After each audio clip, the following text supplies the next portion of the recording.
Excuse me. Can I go this way? Okay. So my name is Matt Skolnick, and I am the program manager for the County of Los Angeles. And before we get rolling here, I wanted to welcome everybody and give you a very brief overview of what the SoCalREN is, so we can, to give a little context for what we're doing here. So this is a summary slide of the SoCalREN, and it's meant to show you that we operate in a variety of sectors. We're here to talk about the public sector specifically today, but generally what I'll tell you is that the SoCalREN is a program that's run by the County of Los Angeles. We receive ratepayer funds from the state of California, and we use those funds to implement energy efficiency projects in our region, and we do that by contracting with subject matter experts like the Energy Coalition, who helped put this on, to work with customers and get energy efficiency projects done. So for our public sector projects specifically, they're not limited to cities or counties. As you can see, there's a number of different types of public agencies to whom we offer services. And then the other point of this slide is that our territory is a lot larger than LA County. Our service territory is anywhere that's serviced by both SoCal Edison and SoCal Gas.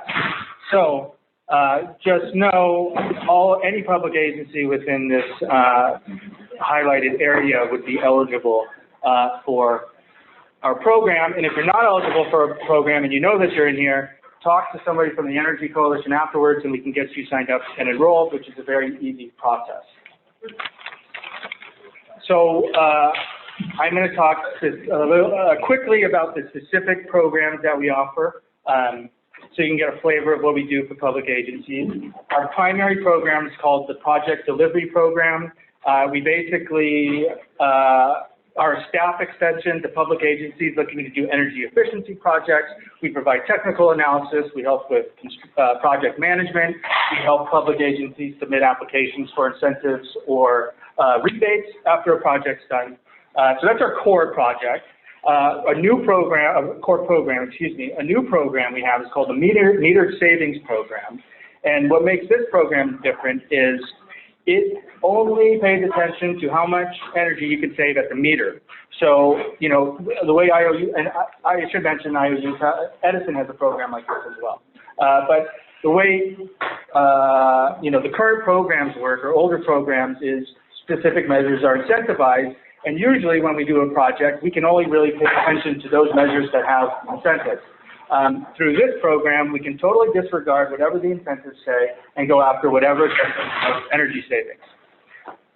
Revolving Loan Fund is a financing product that we offer. We got a pot of money from the CEC, and we are using it to give loans to public agencies to get projects done. They're short-term loans, maximum 2 years, and they're really meant as a bridge to other forms of financing that they may get, such as on-bill financing from an IOU. Lastly, we have a Pathway to Zero program. This is offered on top of our project delivery program or our meter savings program, and it provides agencies with some high-level information on various distributed energy resource strategies that they might be able to use at their agency. So whereas these programs limit us to specifically energy efficiency measures, the Pathway to Zero program lets us go a little bit past that and do things like EV charging and storage. So if you're a public agency and any of that sounded interested to you, please reach out to one of the folks running this event and we can give you more information. And with that, I will just thank everybody again for coming. Thank you, Andrea, who works for the Energy Coalition, who's a volunteer here, who was able to secure the space for us. So thank you. And with that, I will pass it on.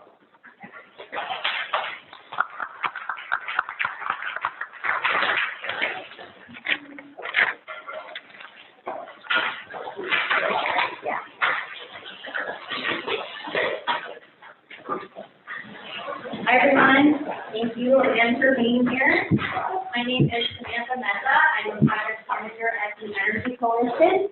And the Energy Coalition is a social change nonprofit organization that's been supporting public agencies for the past 40 years with the goal of creating more equitable energy communities.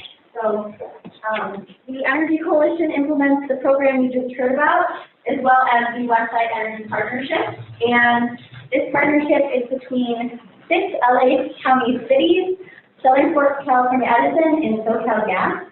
And we're really working with these cities to help promote energy efficiency within city facilities as well as communities. So we're a great group to work with. And the idea for today's event kind of really stems through our relationship with one of the cities in Malibu who experienced an extreme natural disaster event last year and was able to really show their resiliency when they were faced with evacuation of nearly 300,000 residents. So we've got Christine Shen here today with the City of Malibu. She is the Environmental Sustainability Analyst. And I've been working with Christine for 2 years, and last year the Westside Partnership gave her the award of Most Dedicated Energy Champion. While the Woolsey fire was going on, she was working nights with the emergency center, and she was also, emailing us and participating on our calls. So really just shows her dedication to the community and the City of Malibu. So thanks so much for joining us, Christine.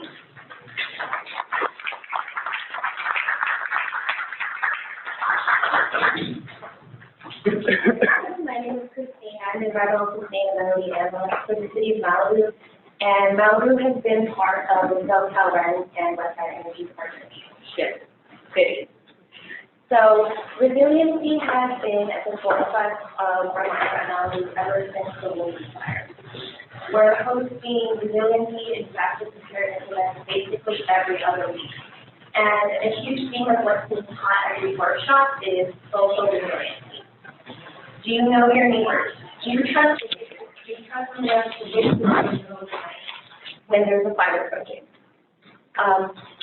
This applies to our residents as well as us, government agencies.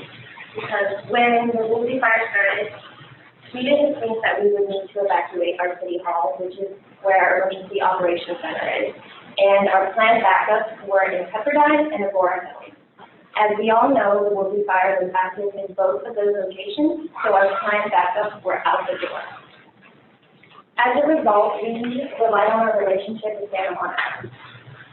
Early Saturday morning after the fire started, our public safety manager called Santa Monica's city manager, Rick Cole, to ask if we could use their emergency operations center, which I'm just going to abbreviate as EOC. Within 2 hours of that, within actually 1 hour of that call, Santa Monica's EOC opened its doors to Malibu staff. And we stayed there for 2.5 weeks. So for 2.5 weeks, Santa Monica provided us with their space, their equipment, their staff for moral and technical support. And when our EOC was operating 24 hours and we were working 12-hour shifts, Santa Monica staff was there during those early mornings and late nights. So even if we didn't get evacuated from our city, I think that getting through the fire would have been extremely difficult without Santa Monica's support. And I also want to acknowledge the support that Malibu received from our fellow Westside Energy Partnership cities, Beverly Hills and West Hollywood, as well as Santa Monica. I recently learned that during the Cups fire in 2017, our city manager and public safety manager flew up to Santa Rosa's EOC to work 3 night shifts so that their staff could. And the morning after the Woolsey fire started here, Santa Rosa's city manager called us to offer their assistance, which we gladly took. So if you see a jurisdiction going through a disaster, I suggest you reach out and offer assistance because, one, it's the best training you could ever get for emergency, and two, you never know when you're going to need the help in return. And it's great that we're all here today at the SoCalREN workshop to learn about energy resiliency because it also provides an opportunity for us to build relationships with all the Southern California agencies here, and thereby improving the social resilience of the region. Thank you.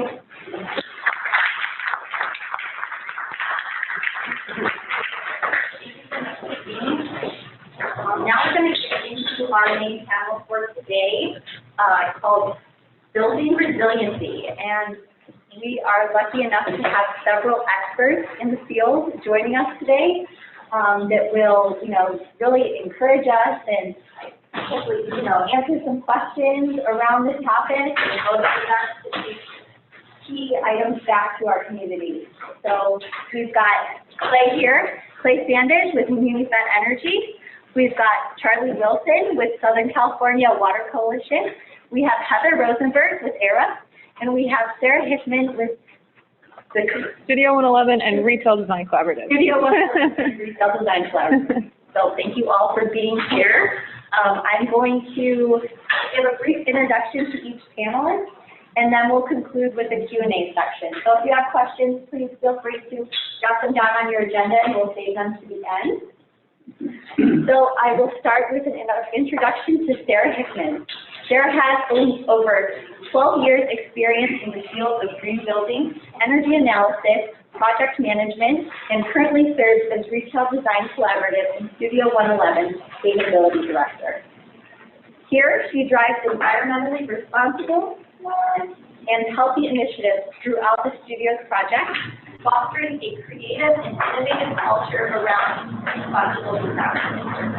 Prior to joining the studio in 2017, Sarah served as a consultant for Leading Edge, where she certified and managed over 20 million square feet of LEED certified buildings throughout the United States.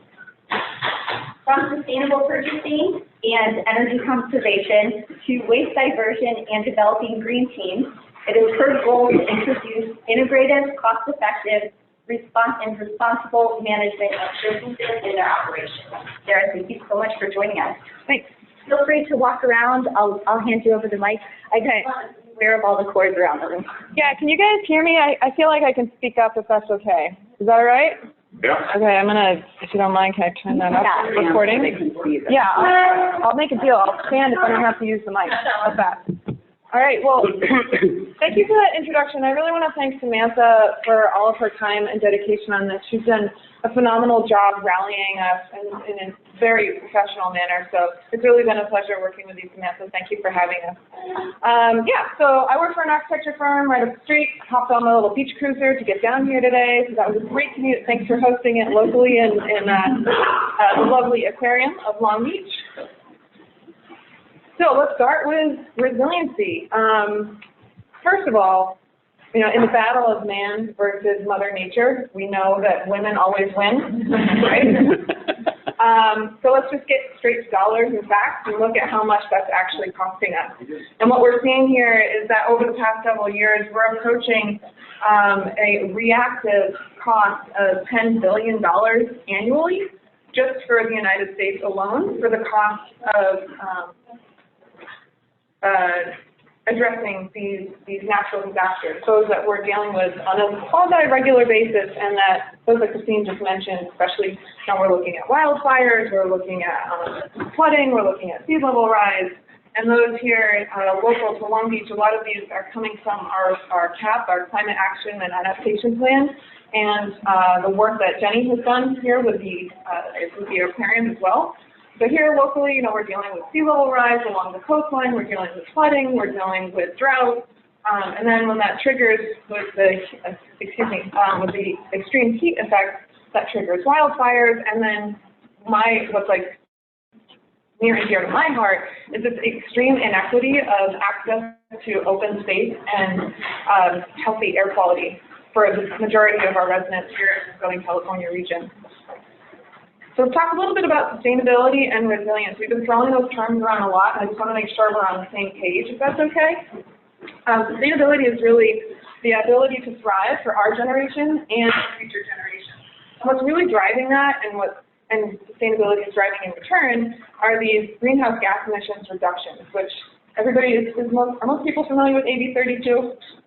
We can move right past that. So if we think about our timeline starting in 2006, when AB 32 first came out, and I have a slide a little later on that will talk about additional legislation that supported that, which I'm sure a lot of you are familiar with on the energy side. We've made a lot of progress, especially with AB 32. We've achieved our goal of reducing our greenhouse gas emissions before our target date of 2020, and we've expanded that to cut another 40% out of what the state is emitting by 2030. So within a short decade, that's a lot of work that we have to do, which is very exciting. So on the other side, we have resilience, which is, and again, I like to go over this because I was even struggling with the difference between the two of these for a little while, so don't feel bad if you feel the same way too. Resilience is really our ability to adapt and recover. So here we're making really long-term plans for reducing carbon emissions and transportation. And resilience is our ability to adapt and recover to short-term and long-term threats to our local communities. So here's two images locally. On the left side of the screen, we have East Long Beach, which we have Naples, lovely Naples. If you haven't been there, I highly recommend going and checking it out. This island, or this piece here, is the peninsula. And for those of you who are local to Long Beach, and I know that they do this up in Venice, and I don't know if they do it in Santa Monica as well, but they'll build up these berms, right, for a sand to protect the houses on that peninsula. So we're dealing with the effects of resiliency and climate change right here, right now. This is not another 10 years out. And the same thing with Naples. I believe the city of Long Beach is undergoing a major public project right now to rebuild the seawalls, because if those berms and those seawalls were not there, that water would make its way right into their kitchen floors now, not 10 years from now. So what this graph is showing, you can see over here, we have this 11 inches by 2030, and that's hitting a lot of these areas, and potentially even 24 inches by 2050, which is right around the corner when we think about our families, and even if you don't have kids, thinking about the future of the city that we love. And then on the left side of the screen, we have the Port of Long Beach, which is our green port. We love our green port.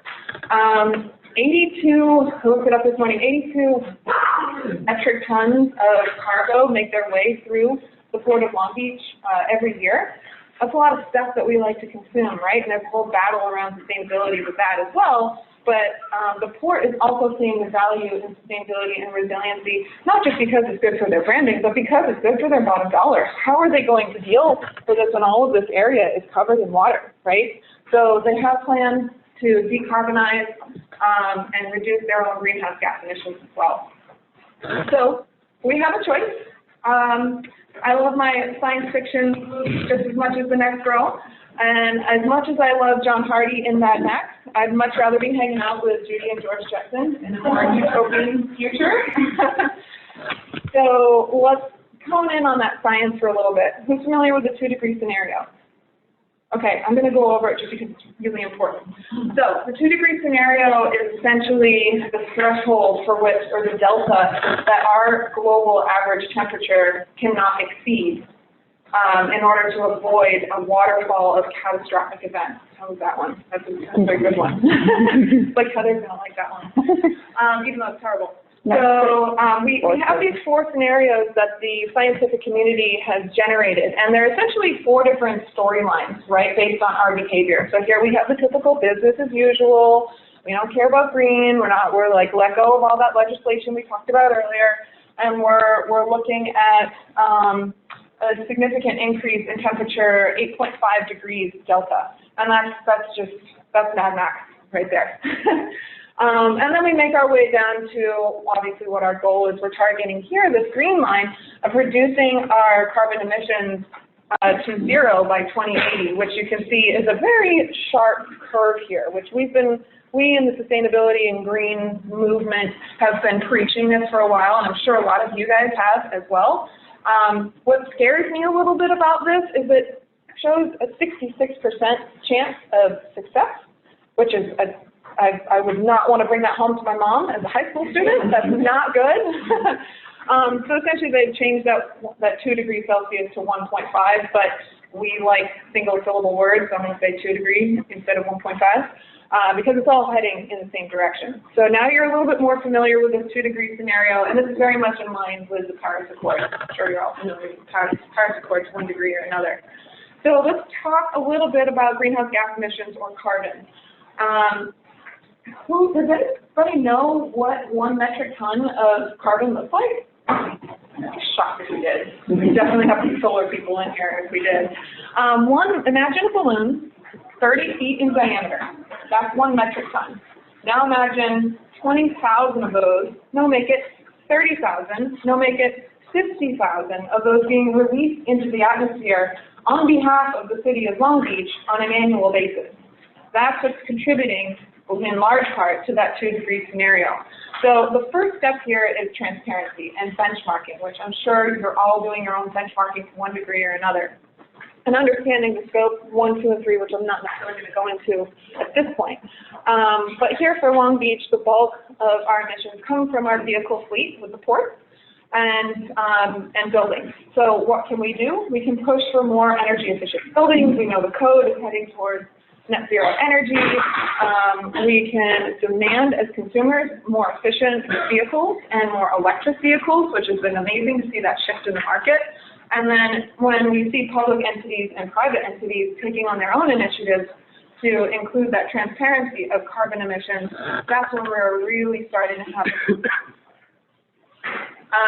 Here's my famous slide of California's climate action and equity policies and legislation over the past 15 years or so. So if you're not up on all of your legislation, feel free to take a photo of it. I don't have a couple of them in here, like SB 100 that aims towards 100% renewable energy, but the takeaway of this slide, you can see the little icons here representing carbon, so sustainability and greenhouse gas emissions, and homes, representing equity and providing more affordable housing. So we're seeing this shift, which in my mind, I tend to be an optimist, ironically. In my mind, I see that as a good thing, because that means this stuff here is working. It's effective. And now we need to be able to translate that over to more of an equitable approach so that everyone has access to it, which is a large component of these resiliency plans that major cities, like the City of LA's resiliency plan is phenomenal. And you had a part in that, right? Yeah, cool. Yeah. Their plan is phenomenal, and it's not just about long-term, it's not just about heat waves and natural disasters, it's about equity throughout the county and the city as well. This is why we're all here today. How do we do that? In the building world, we're focusing on high-performance design, deep energy retrofits, and renewable energy, because we know that buildings are responsible for 40% of the world's greenhouse gas emissions. And we have our little toolbox in the private sector. As I said, I work for an architecture firm of how we can make that happen. In my last 2 slides, I want to just share a couple of fun thoughts and kind of an emerging trend. I put together this graphic on carbon neutrality and kind of the big players that are seeking that, right? So on the outside, we have companies pursuing renewable energy and the dates that they are committing to. What I loved about this is that I was expecting almost all of them to be like 2050, 2080, really lenient standards. But we can see Microsoft already achieved their 100% renewable energy in 2014. Autodesk, 2016, Google, 2017, and making your way around. And then, of course, cities, states, and countries are going to take a little bit more time to accomplish that.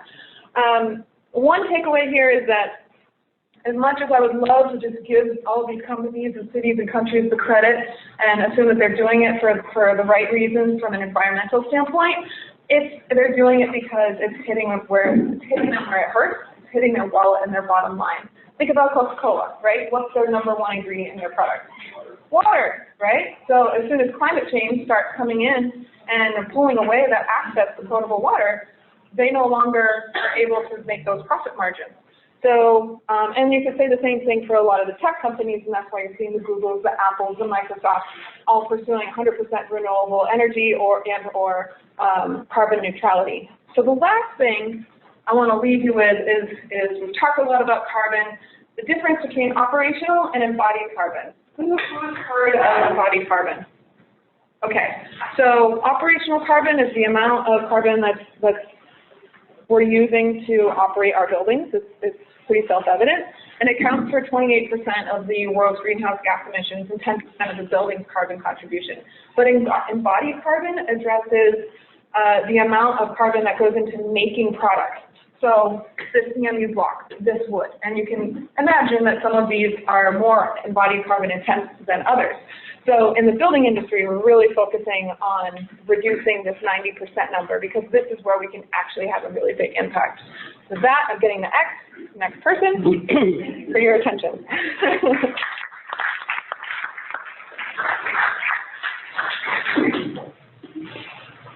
Our next presenter is Clay Savage. He is the founding principal at Unified Energy and Sandage Consulting, Inc. He has 30 years of experience in renewable energy development, water and wastewater, engineering, environmental and air quality, and real estate transaction and development business segments. Through his career, he's focused on providing integrative, alternative, and renewable energy solutions to private industries, ports, utilities, developers, petroleum, manufacturers, municipalities, and state and local federal government clients. Clay has also worked with innovative and creative financial solutions for funding infrastructure, facilities, and services to assist municipalities. Thank you very much. I appreciate being here. And my topic today, I was asked to speak about distributed energy resources and financing options for municipalities. So I want to really focus on those two areas. When we get into distributed energy resources, DER commonly referred to, distributed power is really a faster, more efficient, effective way to deliver electrons in a smaller scenario, as opposed to going out and building, larger infrastructure projects like central plants and high voltage transmission lines, which obviously is tremendously expensive. When you look at DER, you can think about a microgrid and what really goes into a microgrid solution. And there's multiple technologies that can go into a microgrid or a distributed energy resource. What I'm going to really focus on today is some specific technology that's being incorporated and deployed today throughout California and globally. And really what that technology is, I'm going to be speaking about thermal energy storage, and specifically ICE energy, because we've had a lot of success working with ICE energy and deploying strategies around DER throughout Southern California recently. So ICE Energy is a local company. They were headquartered out of Santa Barbara, and they develop a technology called ice bears, which is a very simplistic technology that makes ice at night or when energy costs are low. And ice bears enable asset owners like utilities and consumers to decide when their HVAC electricity is stored and used as a cooling solution to reduce the grid constraint. Many of the utilities that are utilizing ICE energy are using it as a demand response technology, where they can take those electrons and offset that to areas where those electrons might be needed and in a more critical mass. So ICE Energy's business is really, their focus is selling systems to utilities at a megawatt scale and turning their problematic AC load into a clean, flexible, and reliable grid asset. To date, ICE Energy has over 15 megawatts deployed, over 1,500 ice bears. They're currently under contract with 31 megawatts of contracted space being installed today, primarily in Southern California, and the local capacity requirements throughout Greater Orange County that help offset some of those lost electrons when San Onofre Nuclear Generating Station went down. So you've got two main substations that really have a critical load that need to be displaced, and that's where the demand response aspect came into play. So ICE Energy is looking to expand. They are expanding their product distribution network in California, Arizona, Nevada to support some very significant business growth. And basically what I was saying, ice bears, they charge by making ice during off-peak hours when rates are low and when demand peaks, rates go up. Your ice bear battery turns off the air compressor and uses the stored ice to provide cooling instead. So a smart grid controller allows you to to monitor your energy use and control performance. So it's really a very manageable resource. Some of the market and economic drivers that I think we really want to focus on, what's driving this change? Why are you sitting in the room? What can you do to help your agency move towards reliability and resiliency?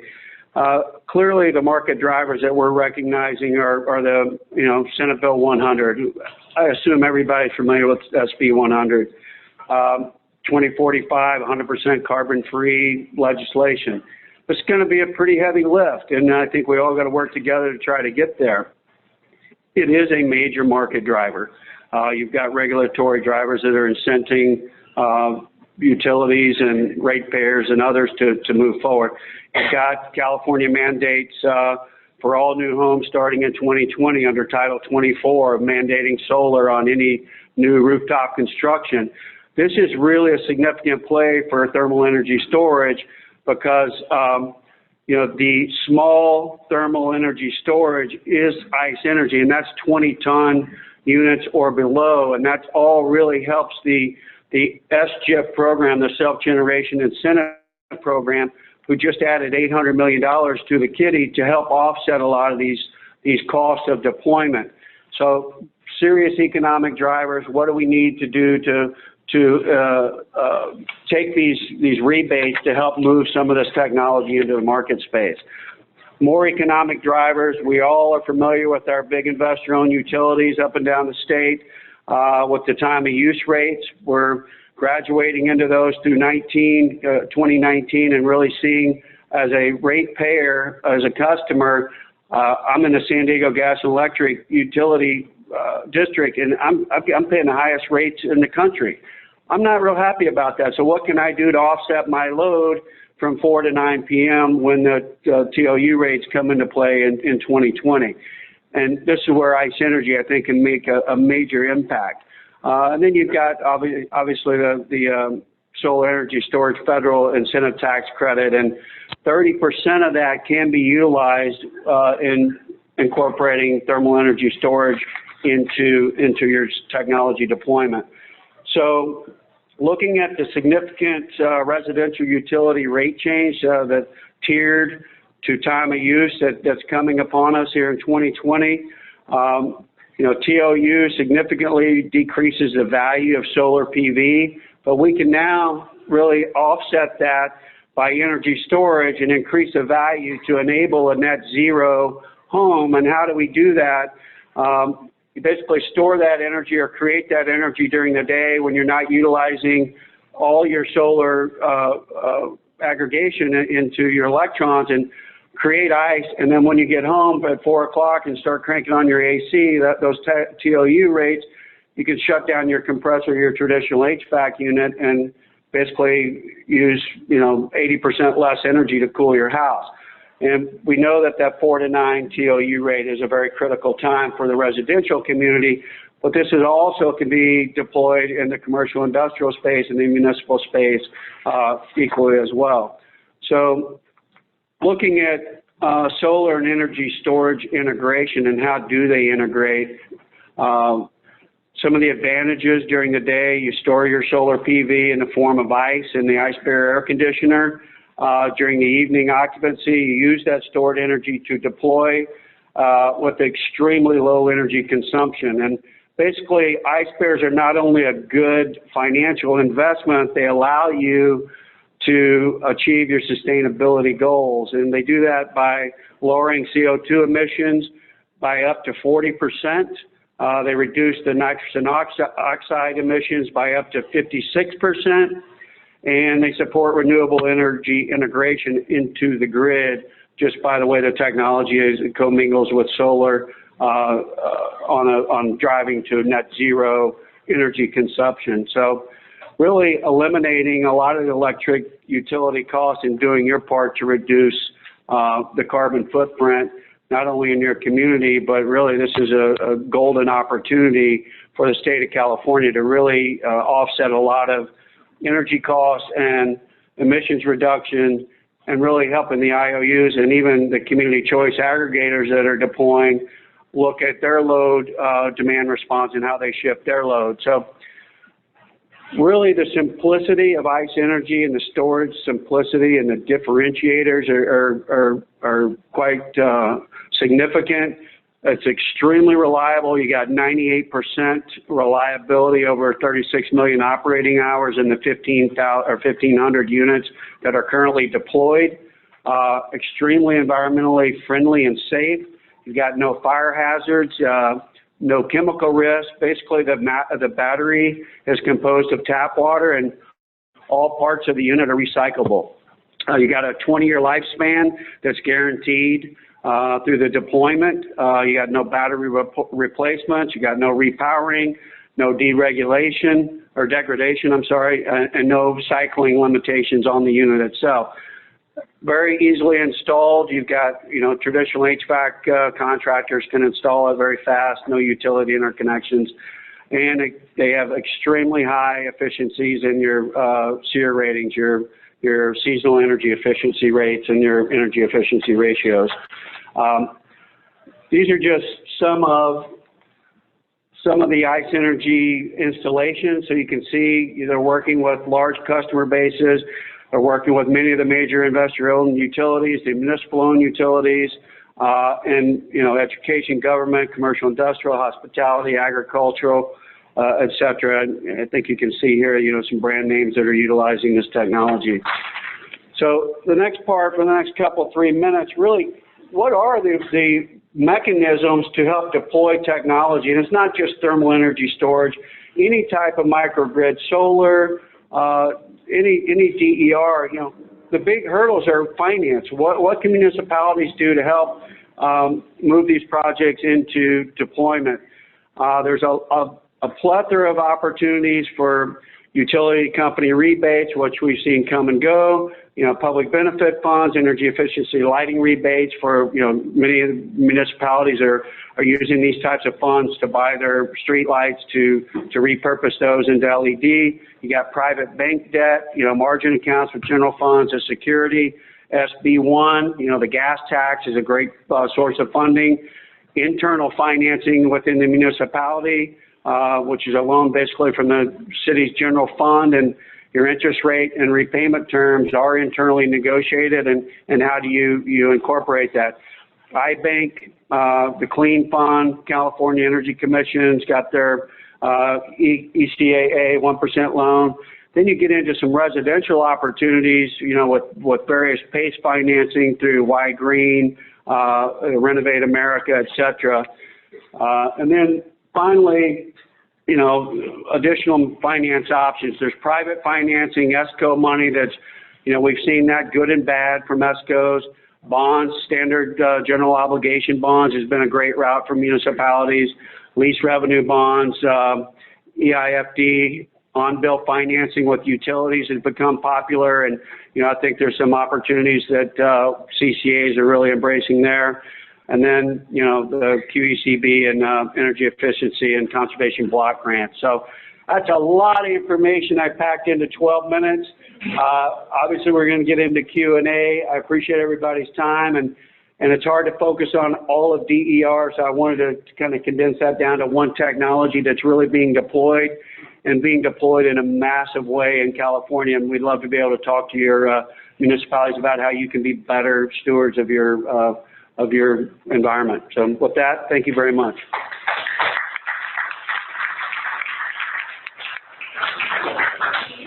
There were some links and information and resources on the slide, so we'll make sure we get everybody copied after this. So next, I will be introducing Charlie Wilson. Charlie serves as Executive Director and CEO of the Southern California Water Coalition, a nonprofit dedicated to securing reliable, affordable, and quality water for Southern California.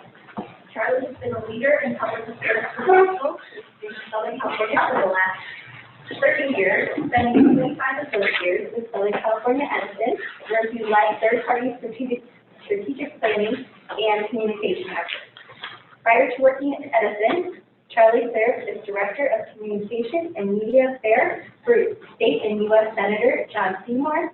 He has also worked in sports radio, television, with ABC, ESPN, and the Netherlands Broadcasting Company. Charlie currently serves as an elected board member of the Santa Margarita Water District, leadership to the second largest and fastest growing water agency in West County. Thank you, Charlie. Goedemiddag, dames en heren. Welkom. Oh, wrong thing. Sorry. Thank you. We're going to go through in a couple of minutes. By my background, you can tell I wear a lot of hats, and that's had a devastating impact on the top of my head. Mostly my life asks at the end of that is, when are you going to get a marketable skill and a real job? My job today, actually, is to kind of walk you through a little bit. Obviously, I'm more of a policy guy, so I'm going to touch a little bit on some of these policy means and how some work that I'm doing within the water sector really ties to the energy sector as well. At some point, I'm supposed to know what I'm doing. So I want to be able to do that for you. But I start always with a challenge for all of you. You're going to spend, and some of you drove hideous distances. And some of you are going to drive hideous distances to get back to Malibu. And the traffic on the South Bay curve. So it would be a real tragedy if you walked out of this room today with these experts without something very specific that you can take action on. So my challenge to you is, out of all of us today, if you take nothing else, you must leave here with one actionable item at your institution, at your family, whatever, but you've got to leave here with doing one thing. You've got to be able to walk out of here, taking notes and just reporting back, it's not going to get it done, it's not going to move the needle. So that's my challenge to you. I also like to then remind ourselves, we're in California. For better or for worse, it happens in California first. And I don't want to debate why it happens in California first. It just is. Let me move beyond, okay? Let's talk about looking through the windshield and not in the rearview mirror. For those trying to drive home today, if you try it with the rearview mirror, let me know how that works out. It's not going to be great. But we are still the 5th largest economy in the world.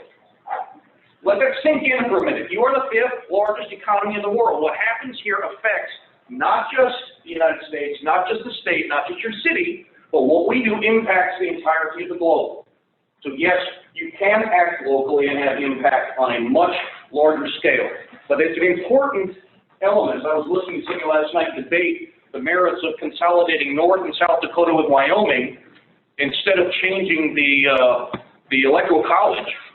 Because places like California have all of the population, all the economy, all of action is here, and yet we're still sort of driven by areas that a county supervisor I once worked for in U.S. Senate hearings realized that his supervisorial district in Orange County was bigger than over 2/3 of the states where the United States senators were judging him. We're big, people. Good news, we're big. Bad news, we're really big. Good news, we're really diverse. Bad news, we are horribly diverse. And that is a challenge we have to take into consideration as we look at these things. So I like to take a look at then this issue about for better or for worse. And we talked a little bit about SB 32 and SB 100, and we're developing new regs of decarbonizing the economy in California. If you're looking at SB 32, you've already lost, you're behind the game. You must get in front of, and part of what I'm trying to do right now with water agencies at the state level is to begin to look at them as where are they in this equation? Do they have an opportunity or are they a liability? And really, we all know within the water sector, 19% of electric energy in the state of California goes to moving, treating, delivering, heating, in some capacity, full value chain. 19% of all electricity goes for water. Converse, what's the single largest equation for the development of energy? Water. You have to have each other or you will not get where you need to go. So the question, though, is, as an energy consumer, historically water agencies have viewed themselves as captive customers of an investor-owned utility. And so what happens as a captive customer? You have no power. You have no power. You have no control. You are at the will and mercy of somebody else making decisions on your behalf. And that's not the case. It's simply not the case. You guys are learning that at Las Vegas. This is not the case. You have opportunities within this structure for efficiency, for new technology development, for how you then demonstrate to your customers as water customers, wastewater customers, and yes, cities are talking about you as well. Water guys get to focus just on water. Cities, where does water kind of fall into that hierarchy or that tier. It's somewhere right after fire, police, parks, recreation, trash pickup, dog leash laws, you know. It's not generally a very high element, but yet is a huge cost driver and an opportunity for those that want to take advantage of it. The other issue in California, and just trust me on this one because I've been down this path and I've seen how the movie ends. Customers came to California. California developed into the 5th largest economy in the world. They did it out of abundant and near free water and energy. Now, as we talk about this, then you need to have that conscious, because as you start to move into the integration of new systems, and the integration of new rates, and the integration of new taxes, and the integration of new regulation, there can be, if you do not make your customer the primary focus, the rate ripple is severe and swift. And so at public agencies, in particular, water agencies are very conservative by nature. Why? Because they answer to ratepayers, directly answer to ratepayers. It's one thing to have a regulatory body that says, to hell with the cost, do it, implement it. But you as agencies have to be conscious of your taxpayers and of your ratepayers. And that's a different pace. And so into all of this, I would highly recommend you think very consciously about communication, education, and how do you bring people along with you. And if you just implement, great ideas sometimes can have some negative consequences.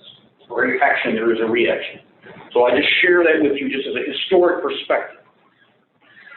Water agencies now also, part of my job with the state water associations is to then let them also realize they are now producers, potential producers, which makes them then potentially very powerful, yes, pun intended, powerful on the other end of the equation. And they can do pretty much anything.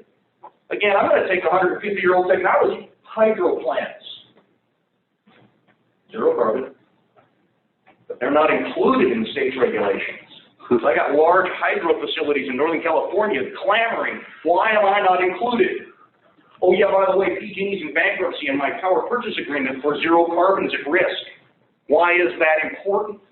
These are the kinds of weighing of issues we go through. We don't have to worry too much about that here in Southern California.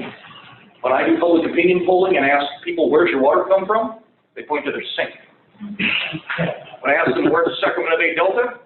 They point to their sink, the Delta faucet. That's how far people go in understanding where the water comes from. So we don't have that in Southern California. It's not an issue. But we still play in that same pond. So things like the opportunity for large hydro and its inclusion is there. At the same time, there are also folks clamoring for removing of those dams. What happens if those dams get removed? That's part of the public policy debate. But inline hydro, wind turbines, solar, lots of folks, particularly in the water agencies, if they have land, huge opportunity for solar installations and utilization of solar. Fuel cells. Also very popular, difficult to operate, but if you've got the fuel source, this can be a tremendous opportunity. And as we've seen in a number of other places, the use of battery storage, ice storage, this is an area where agencies have an opportunity to harness their own energy management, deliver that impact and the cost efficiency to their operations, and thus remove pressure on rates. It's exactly the scenario that you're looking for. How do you provide for the full value proposition as you go through these opportunities? So as energy producers, I'm trying to help water agencies not look as a captive customer. What can they do in production and or in efficiency in the implementation of technology? And it does literally, if unintended, flow down to cities that have that same opportunity. So when you get to a fully integrated water energy operation, you have lots of these opportunities, including, and I will say this again, the water community was really happy with itself this year by avoiding a water tax to provide water, clean water to those who do not have it in underserved communities, principally in the Central Valley. What money are they using for that? Cap and trade. So I also share with my water guys, if you don't think this fully integrated resource opportunity is coming to you, it's either coming voluntarily, trust me, the state's coming to look at what you're doing with their cap and trade money. And if you're not part of this equation, again, you're in big trouble. Get in front of this train, do not let them drag you down the tracks. Now, the last piece I'm going to share with you is in this integration, a very specific way about resiliency and resiliency statewide, what it means within water. Right now, the governor and the legislature is going through this evaluation. They're rewriting the water resiliency plan. I talk about the delta. We talked about sea level rise. That delta is where 30% of all the water we receive in Southern California comes from. You take away 30% of our base, and every other opportunity, stormwater, recycling, efficiency, ocean desal, all of which goes away. You have to have the base load, in order to have fresh water into the system so you can make all of the other local projects and opportunities happen. At 10 feet sea level rise, those islands in the Bay Delta are gone. And so we have now argued in that full spectrum again, looking at state policy at the macro level, all the way down into local projects as to what does it mean and how does it work together, because there are no silver bullets in all of this. And last, I would simply share with you, we tend in these sort of settings, we forget our friends in ag. Because what we're talking about here are fundamental changes in weather patterns. It's going to happen. It's going to snow less, rain more, becomes heavier, quicker, faster. How we manage that and how you manage the treatment, the energy implications for that and opportunities for that also impact food supply. So now you start talking about national security. Now you're talking about fundamental, dramatic shifts of the fifth largest economy in California. It's out of that we're trying to make sure everybody understands that every action is a reaction. We want to make sure we're making actions that are positive, moving forward, and contributing ahead of the curve, not being dragged from behind. Thank you.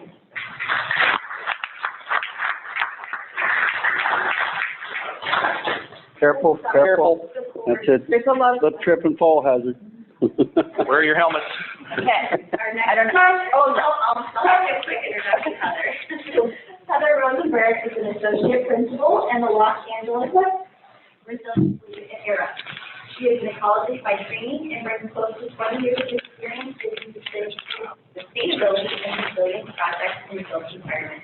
This systematic approach brings together stakeholder engagement and commitment to social equity. Before joining ERA, Heather was the founder and president of the own-the-country resilience strategy consulting firm, Fifth Road. She created the Building Resilience Network, a public, private, and nonprofit organization, the physical, social, and economic resiliency into their core operations. Heather also partnered with LA SGBC to create the Building Resilience LA program that provides a step-by-step process for resilience planning that can be found at www.resilience.la, and we will send that to you all in our materials. All right, thank you so much. How are y'all feeling? Had lunch, you learned some things. Does it give anyone else an anxiety attack? I'm prone to them, so maybe it's just me. Can you hear me okay without a microphone? Yeah. Back there? Great, thank you. So what I want to talk about today is just very practically some of the challenges that this really raises for local governments around who the power goes to, right? And I mean that in a lot of ways, but really I'm focusing on energy, but it's all connected, right? And I won't spend a lot of time on this, but when we think about resilience as the capacity to survive and thrive in the face of stressors and shocks, we have to think about not just the big disasters that are coming, but the things before that that make us vulnerable. Those things that are already pulling on our rubber band before something comes along and shocks it. How do we relieve that tension? This isn't about asking people to cope with more. We're probably all going to have to cope with more. You saw those disaster statistics. But this is about how do we actually create value. And 99% of time when there's no disaster and business as usual, when things are, you're just trying to like fill the potholes and do the daily business of being local government, and also do it in a way that prepares you for large disruptive events, whatever that may be. So really managing and building your capacity to change, building in adaptive capacity, not just in your physical environment, not just in your infrastructure, but in your operational procedures. And I think Christine's example from Malibu of really looking to your neighbors and partnering is such a beautiful and important example of that. How do you do that internally all the time? How do you do that across departments? How do you do that across neighborhoods? It's really what community resilience is about. Let's see, where are we here? So some things, and I almost feel silly telling you this, you know, especially with Christine sitting here, you've lived this, you know this, but some things we know from disasters that I think I can work back from. And I should say about, you know, I was coming from the sustainability world about 6 years ago, maybe more than that. I started thinking about disasters and change in that context, and I thought I'm going to take 6 months and really study this and then stop thinking about it because it's too hard, and I became obsessed, and it took 6 years, and then this is my life. I'm the disaster lady, that little black cloud, but part of it is because these lessons that you learn when you really look at what can go wrong and you plan for failure, not just only planning for success with your blinders on, you can have a lot more capacity. You can solve a lot more problems at once if you think holistically. And so some important things that we've learned from looking actually historically at disasters and across the world. First of all, government can be quickly overwhelmed. I think before Hurricane Katrina, we had the assumption that we didn't have to worry too much because FEMA would rush in and rescue us. And we all know some things about that now that we wish we didn't. But even at the local level, you know, governments are triaging, first responders are triaging, and so we need to find new partners, community-based organizations and private sector services and things like that. And because people may need to survive without city services, without energy, water, food for some period of time, how do we empower local communities to step up around that in ways that actually build social equity and build community? Neighbors become first responders. 99%, maybe it's 95%, depends on the disaster, but people count these things, of people who are rescued in a disaster, in a major disaster, tend to be rescued by somebody near them, a coworker, a family, you know, a neighbor, somebody, a stranger, and not by a first responder. And so we have to change the way we think about who's responsible, who has a role to play, because everybody has a role to play. And if everybody has a role to play, in particular this plays out in vulnerable populations, whether that's low income or underserved communities, disadvantaged communities, disabled populations, elderly, they have different challenges in different changing circumstances, and making sure that you're asking questions about who is most vulnerable in this type of change, who is going to experience this particular disruption in a way that will put them in most peril and make it hardest for them to recover. It's like if that red rubber band's already stretched because you know, you're working 3 jobs and you can't afford to pay the rent and you're trying to get food on the table and all of these different things, and then your car breaks down, you have a real problem. Well, what happens if then there's a fire or if then there's something else? So anticipating that and working directly with your local communities to have them articulate to you where they see those challenges and where the solutions are can be very powerful. Because ultimately what I've come to believe is that community is the fundamental building block of resilience. I do a lot of work with organizations, including within local governments, because I see organizations as a proxy, or really a reality, a community. So how do you have empowered, connected, healthy communities that have the ability to respond? And it's more than, you know, so all of these pieces are more than just physical. It's physical, social, and economic systems working together, so we can think about the built environment, but who's in the built environment and what are the challenges, and what are the economic processes that enable all of this to function.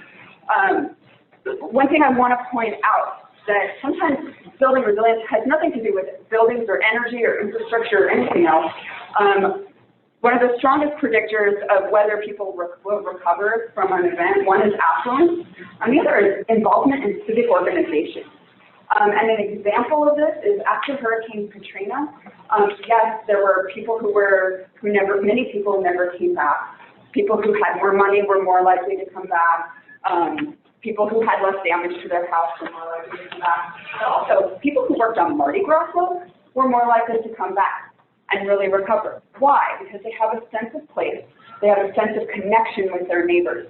They have a sense of who is going to need help and who can provide it, who has what tools and what skills, and there's a purpose there and a commonality, because it's really hard to do this on your own. Oh, whoops, sorry. So there's lots of ways of measuring this, but I just want to point out some words that we start to look for that are a little bit different from how we think about sustainability, where we're talking about efficiency and performance and those sorts of things. Now, we want all of those things, efficiency, performance, reducing environmental impacts, return on investment, all good. But now we also need to be flexible and durable, robust. Is it strong enough to adapt? Is it redundant? Are we relying on the California aqueduct for 80% or more of our water, and that, by the way, that aqueduct system crosses the San Andreas Fault multiple times. You know, California, Los Angeles could be without water for 6 to 18 months if we lost the aqueduct in a major earthquake. So really thinking through those alternative water sources, restoring local water, restoring local watersheds is all part of this. And diversifying. So I think, this point about energy is really nice when it's, okay, we need electricity, or we need cooling, right? We don't necessarily just think, sometimes we need electricity, but sometimes what we really need is cooling. And how else can we get that? How do we diversify that in ways that might have multiple benefits at once? We want to solve all the problems at once, as many problems as we can with each intervention. So to do that, we need to be resourceful. We need to stop and think. We need to learn from our failure. We need to acknowledge that failure is not only possible, but in many cases inevitable. How do we take the lessons we learn from when things go wrong? What do we learn? And I'm sure you guys have tons of lessons learned, and I feel like what we really need to do is hear what happened in the city of Malibu, what happened in the city of Santa Rosa, what are your biggest challenges. We're doing a lot of work right now with Butte County and Town of Paradise and the kinds of logistical problems and those kinds of things. How do you learn from that? How do you learn from others and build in systems for continual improvement in ways that are inclusive and integrated? Part of it is we have to rethink what we mean by critical systems. What's a critical facility? I mean, in your communities, when you hear the word critical facility, what's an example? Hospital, right? Really important. What else? Wastewater. Wastewater, right? That often gets forgotten, and disasters, I think, and power outages, and one of the things people think about less is the importance of sewage conveyance and wastewater. And very quickly they remember, oh yeah, that was really, really important, and really, really, we didn't want to fix that. But, we want not just the water to come out of the tap, but for it to go away when you flush the toilet. Right? We really want that. Right. But also, when you think about, in a broader way, about who is most vulnerable to different kinds of disruption, something like a nursing home might be a critical facility. Because when you have to evacuate a nursing home, people die. When you have to evacuate or can't supply power to residents who are, live at home but are dependent on ventilators, or you can't support refrigeration for important medication, people die. When you can't manage wastewater over a certain period of time, people die. So these are not, I know that's uncomfortable to say that, but I think let's look at, well, what will happen? Who are the people who we need to make sure we're supporting? I've heard some really profound stories from people who are home healthcare workers, keeping people alive by waking them up over and over because they can't get backup power and they don't have anyone to call to help them evacuate. So there's the physical infrastructure of how do you make sure that, if you're developing a program for solar and energy storage and energy backup or whatever it is, how do you make sure that the people who are on the top of those lists are the people who are not just, there's all kinds of issues of renters versus owners and those things, but also the people who really need that power. So we've been working on programs, for example, looking at facilities across your portfolio, your senior centers and your libraries and these other kinds of things, and how do you treat them as critical facilities, whether it's cooling, which doesn't necessarily need backup power and power outage, but the thermal energy storage might make sense there, or where it's really ongoing, emergency centers. How do you reuse the facilities you already have, which equipment is expensive but provides benefit all the time. The other thing I would say is ask more from the private sector. Their investors are asking a lot. The Task Force for Climate Financial Disclosure, TCFD, is a Bloomberg initiative for investable portfolios for investors, investor-owned companies, essentially, to disclose financial risk. This is not about carbon accounting. This is about looking at what are the things that are going to happen in terms of climate change, what's going to go bad, which properties will be flooded, which properties are going to be, or whatever assets in whatever way are going to be impacted by things like fuel transitions or policies. And they're disclosing their financial risk, and there's a huge growth of just over the past few years of companies reporting into that. And they're reporting to their investors. Why aren't they reporting these things to you? If you're trying to make a development deal and looking at which company would you bring in or who are you going to work with, why are you not asking them, how are you going to manage climate risk in this way? How are you going to participate in building local resilience in our community? You might ask, oh, so you need to do LEED, and LEED is great, but it's not a proxy for social good, and it's not a proxy for resilience. So understanding that these things are connected, but not the same, I think you can put more pressure on the private sector and also build the relationships, because it's in their interest to not have business disruptions, to not have the lights go out, to not have social disorder or chaos, all of those things. They want to keep things moving smoothly. They can be really good partners. And the last point I'll make is there's been a huge focus on planning, but the next step is really how do we bring that to the agency level? This is an example of this sort of mangled image here, sorry. This is the Safeguarding California for climate change. Anyone aware of this policy or this plan, essentially, from the state of California? Right, so if you're looking specifically at resilience, you might be looking at it, but this is guidance on how to start incorporating resilience into climate adaptation for local governments. So this is a plan to look at. But the state of California hasn't translated this into their own agencies either. So when you think about, well, the Department of General Services must be all over this, they were like, what? So, how do you help the agency level? It's not just the planning department needs to know about these things, but the police department and the, infrastructure and whoever, engineering department, all of these different departments need not just to know that this exists or this is the target, but these are the policies, this is the strategy that we are going to take to actively manage risk.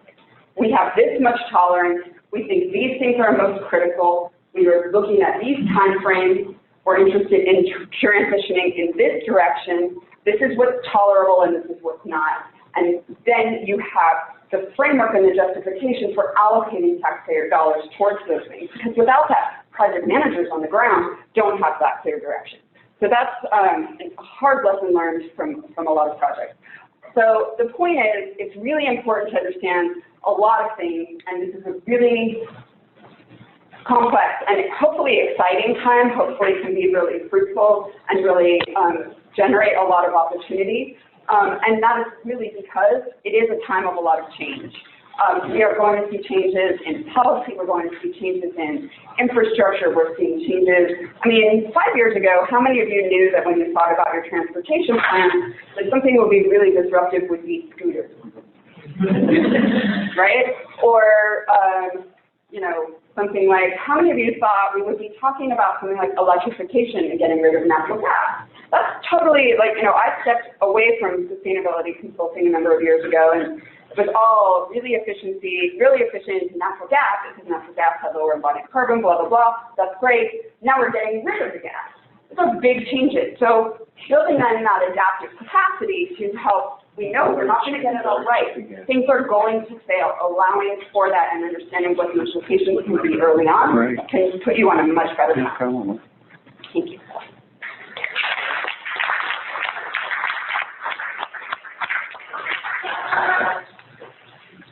Okay, we're going to open it up for Q&A, and I also want to let everybody know that we will be here until 1 if you want to rule out your students get more.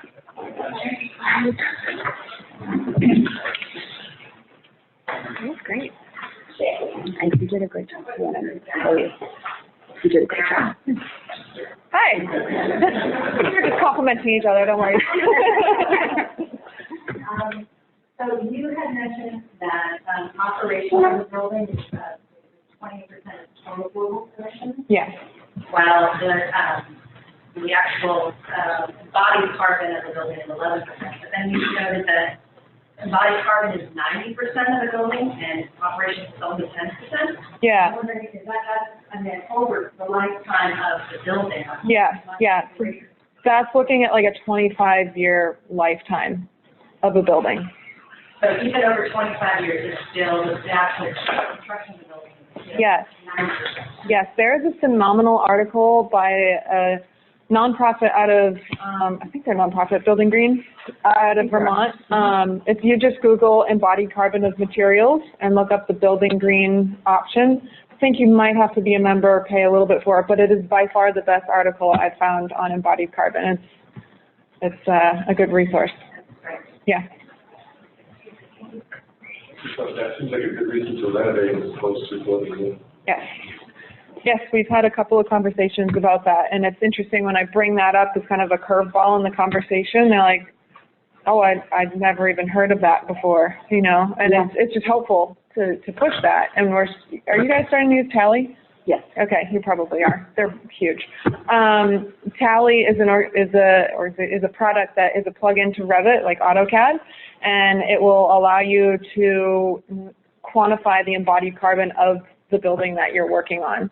So you're not only spitting out an energy report, but you're also quantifying the embodied carbon of that entire building.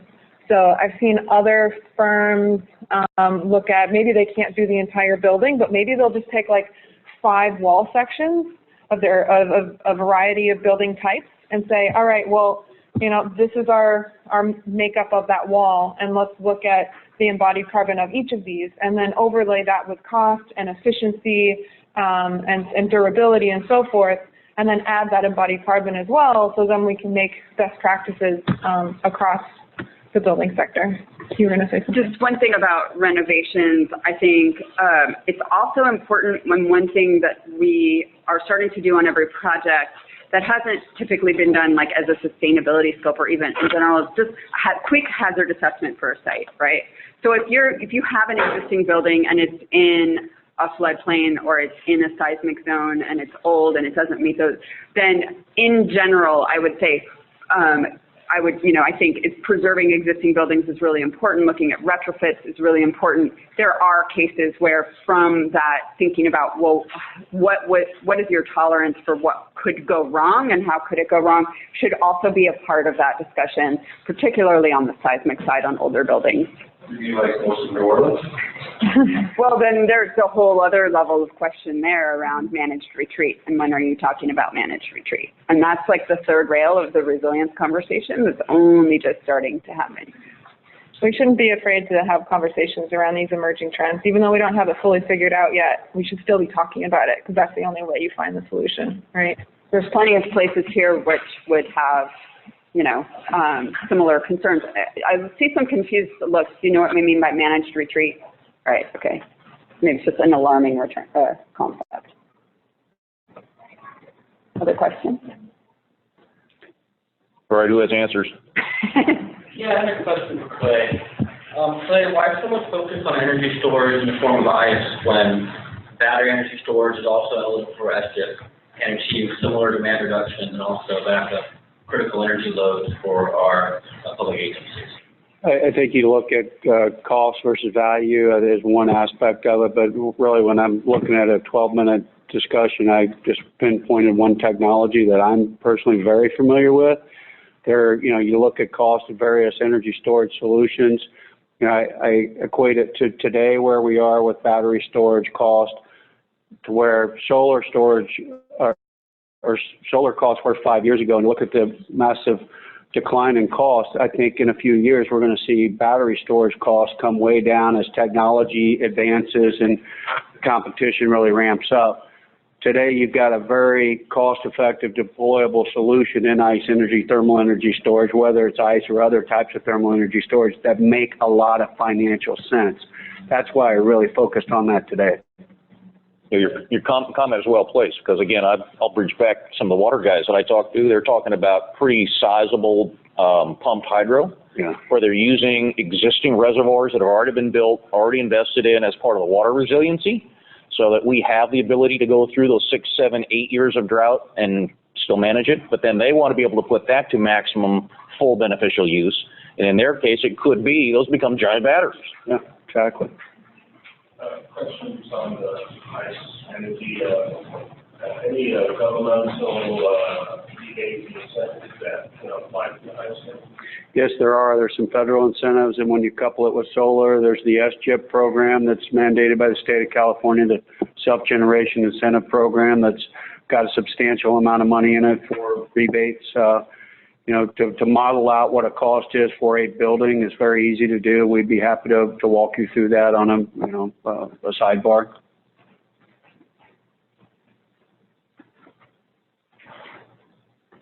Anything else? Thank you all very, very much. It's been great to be here and interact with you. And hopefully you will share all the slides and all our contact information. So feel free to reach out to us on any specific topics. I think I'm speaking for the entire panel there. Absolutely. Thank you all very much.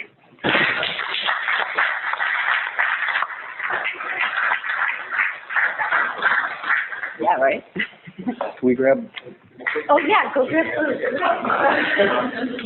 Please feel free to just come back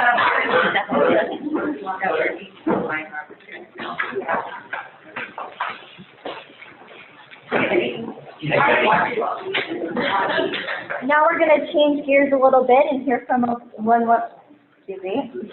our partners at Southern California Gas Company. Larry Andrews heads the Emergency Management Department for SoCalGas, where he leads and manages their first responder outreach program and works with federal, state, and local emergency response agencies, including local fire and police departments throughout the SoCalGas service territory.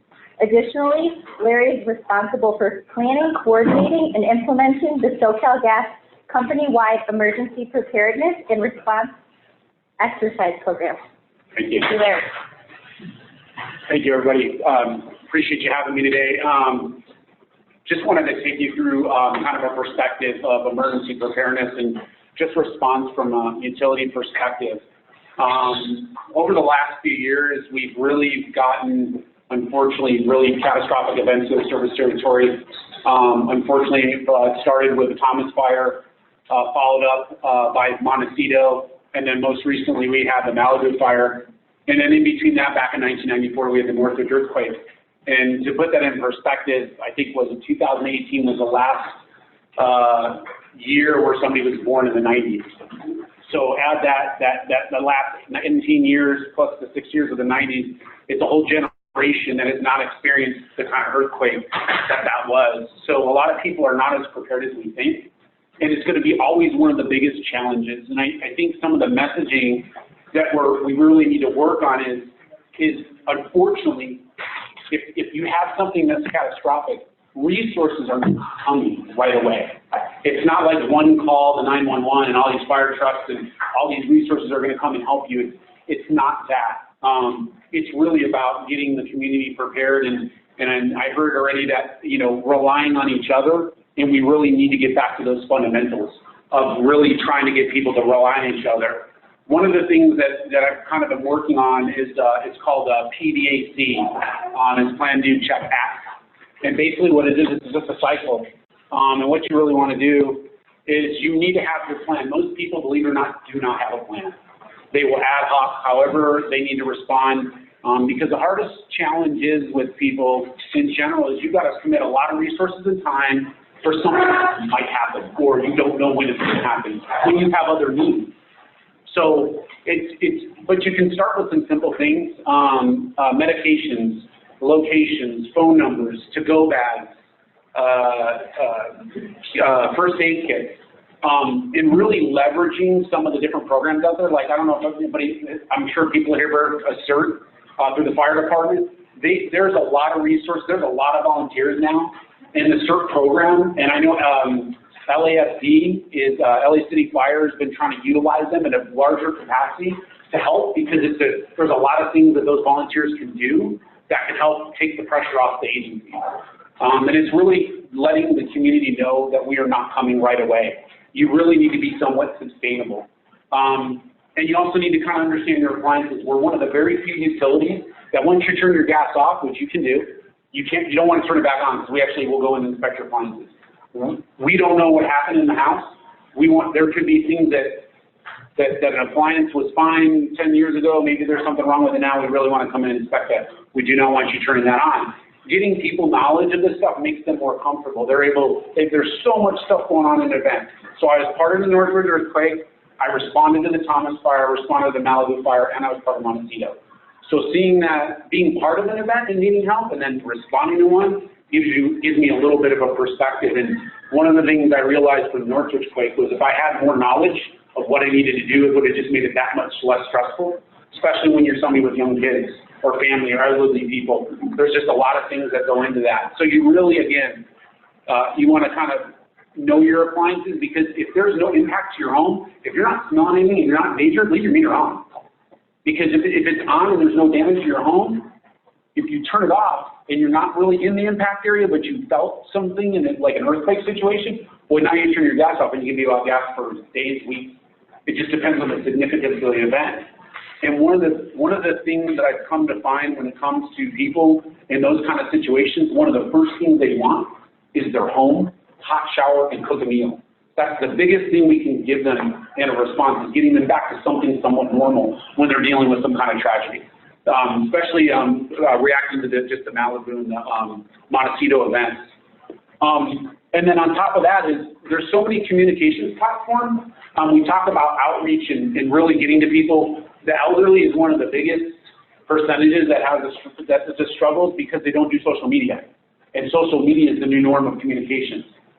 So it's really about trying to help the elderly understand that, you know, even if they don't want to do a full-fledged social account, like my dad, he's 72, he has no idea, he just has no desire to be on Facebook. I finally got him an account, but I set it up so just so he can get type alerts, just really kind of creating it where they get at least some additional information. It's just the additional platforms will get those communications. So I don't want to spend a whole bunch of time on this. Everybody's pretty familiar with some of the planning and stuff, but when I go back to the plan, do, check, act comment, the cycle, so a plan, what is your plan? You need to figure out what that plan is. Then you need to create the plan, do the plan. Then act the plan, exercise the plan. So we've worked with some of the other agencies, again, I'll refer back to LA City Fire. They actually worked with the community and conducted an evacuation of Mandeville Canyon a few months back this year. They physically evacuated like a couple hundred people, and then we brought them down to a park and they did this fair, and they had a whole bunch of people, a whole bunch of different businesses there and utilities. And the reason why is because what we got from people is, oh, you gave me this plan idea, you gave me this information, but how do I apply it? Because they don't know how to apply it. So being able to get them to run, and it sounds like it is kind of a bigger lift, but there's a lot of value in it because it allows them to kind of see what an evacuation looks like. It's going to be 10 times worse probably, especially in some of the fire stuff I've seen, but if they've got a little bit more of an understanding and urgency, I think it'll be better for the communities when you're looking at like some of the gridlock we've had in some of the areas, when you look at the fire up north and then Malibu. Some of those restricted locations, having the community a little tighter and understanding some of that stuff and then exercising it to a degree, there is some value in those exercises. The problem with the exercises is they're just a big lift. One last thing, I just want to let you know that we do have a grant that we're starting for this year. We have two grants for a total of $100,000 for climate adaptation and resiliency planning. I'll leave this up for just a minute. If you want to reach out to Jeffrey Dinker at this email address, he'll be able to provide you all that information. Thank you very much. I appreciate your time.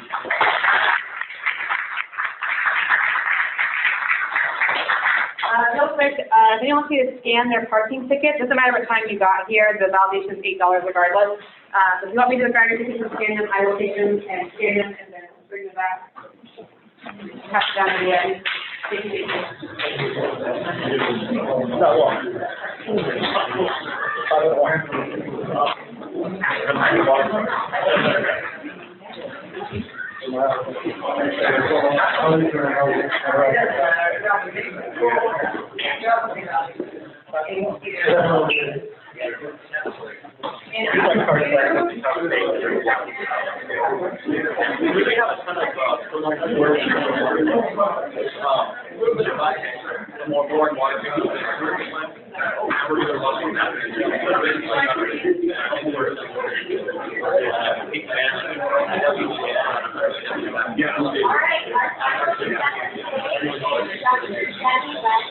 She works here at the aquarium.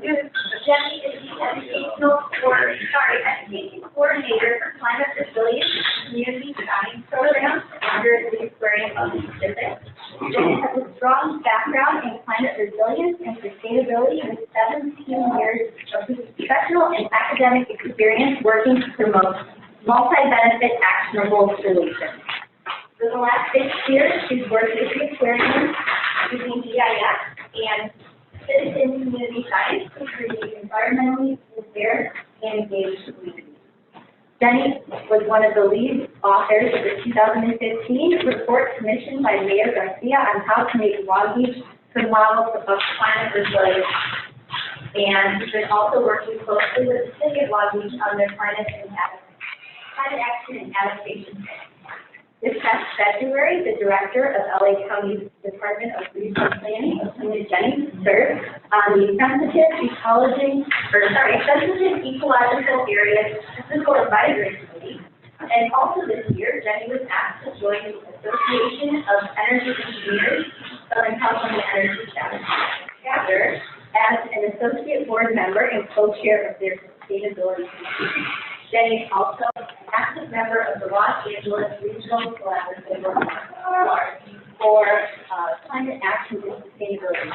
Jenny, thank you so much for being here with us, and thank you for hosting our event. I'm thrilled to be hosting it, and I'm really excited that we're hosting it in this room, because I'm actually going to give you some sustainability information on this room. So I'm going to talk a little bit about the aquarium's sustainability and resilience efforts. So we really started tracking our sustainability starting in 2002, which is when our current CEO came on board. And from 2002, this graph only goes through 2017. I think we've actually, our attendance has gone up since 2017.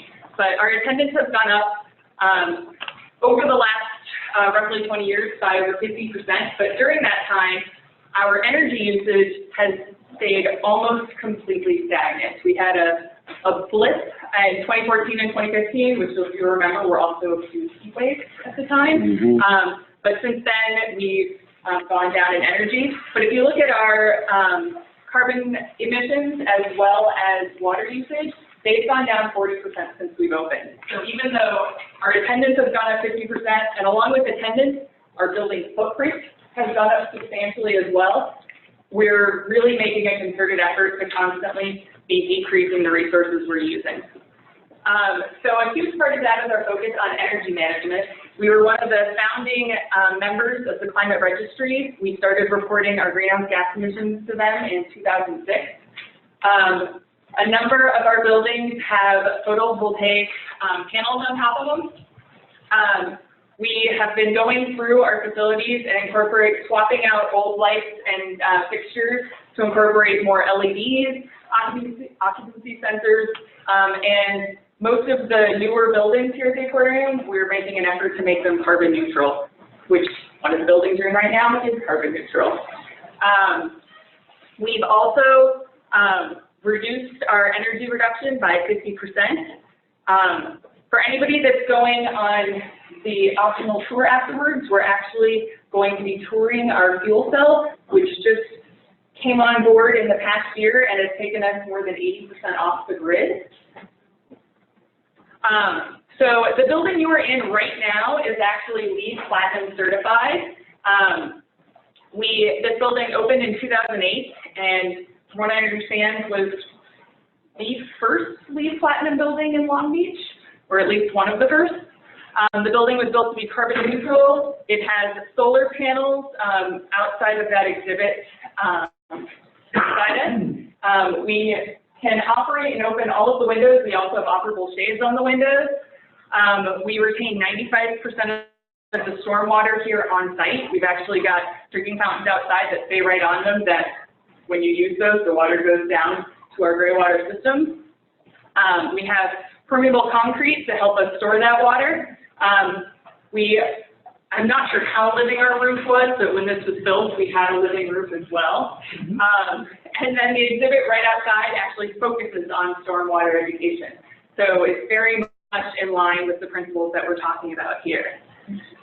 We've also got a number of other sustainable buildings. Our Ocean Science Center was designed to LEED Gold standards. Our Molina Animal Care Center was designed to LEED Platinum standards and is a carbon neutral veterinary clinic. And then our Pacific Collections retail store was built to three globes certified under the Green Globe system. So you can see that most of our newer additions to the program, we really focus on energy efficiency and sustainability. Our newest expansion, which just opened this past May, is our Pacific Visions expansion. It is 2 Green Globe certified. We made a point of having bird-friendly glass around the outside of the windows. We are 25% more energy efficient than is required by code. We have drought-tolerant landscaping throughout. And one of the exciting things about this expansion is for pretty much since the aquarium opened, the aquarium has taken a very active role in talking about climate change and talking about the science of climate change. But increasingly, we're focusing on climate resilience. So our newest expansion, the Pacific Visions expansion, is really a call to action about climate resilience. It's talking about not just what's causing climate change, but the real emphasis beyond this of this expansion is making it a call to action for people and communities. Specifically focusing on our themes of finding sustainable ways to provide enough food, energy, and water, which you heard from our earliest panels, are key things to be thinking about. And we're really trying to drive home the message that the future doesn't just happen. The future is the result of our actions. So we can design the future we want to live in. We're already experiencing the impacts of climate change, but we're trying to create an exciting feel of we don't have to just wait for what we're already experiencing to get worse. We can completely flip it on its head and create healthier, more resilient, exciting communities now. And so the expansion starts with an art gallery, which goes into an 8-minute show, which I really recommend watching, and then it exits into this culmination gallery, which has all kinds of interactives, where we're really trying to get people to understand how they can be part of solutions, and really challenge people to think about how you can imagine it, you can create it. So it's a really exciting area. And one of the key parts of climate resilience, as was mentioned in my intro, so we kind of shifted from being climate change focused to climate resilience focused in 2015 when the mayor of Long Beach, without giving us any heads up, announced in his State of the City address that he was asking the aquarium to advise him on how to become the model of media heard that during the address and was like, oh, we have marching orders. So I was brought in to write that report, although I wasn't brought in until November, so it was a very quick turnaround at the end of the year. But we wrote the report, which really laid out current knowledge about climate impacts for the world, region, specifically Long Beach, what Long Beach is doing, and then our recommendations for additional things they could do. After that report, we've continued our resilience efforts. We've created a number of online, much smaller, condensed, user-friendly guides of what people can do to become more climate resilient. I also developed an outreach booth, which goes to community events throughout Long Beach. Our booth is entirely self-sufficient, so we actually have a battery-charged power device, which we attach to a solar panel, and we run our digital interactive off of that. So we're trying to also show sustainable solutions as part of it. But we go to events, and we're talking to community members about what they love most about Long Beach. And whatever people tell us, goes into a word cloud, so people can see kind of the values of the city. And then I trained our staff to, based on whatever people say that they love most, then pivot that into how what they love is currently being impacted by climate change. So not being impacted 20, 30, 50 years from now, how they're already experiencing those impacts, and then talking to them about what can we do to work together to protect what we love. We've also been working increasingly on really getting a deeper understanding of communities.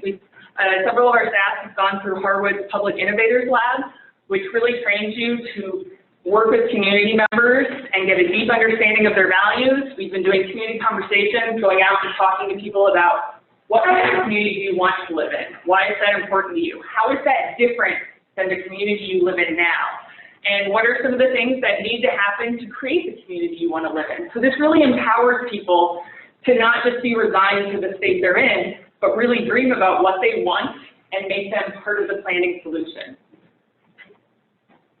We also have 2 different social media accounts where we're trying to use this as one-stop shops for anything resilient and sustainable happening in Long Beach. We can share through here as a way of really connecting people to positive things happening in Long Beach.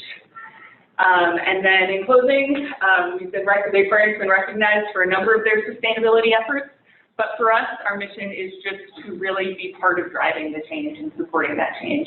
We have millions of people come through our doors every year, and we're really trying to use that as our mechanism to help focus on solutions. Thank you.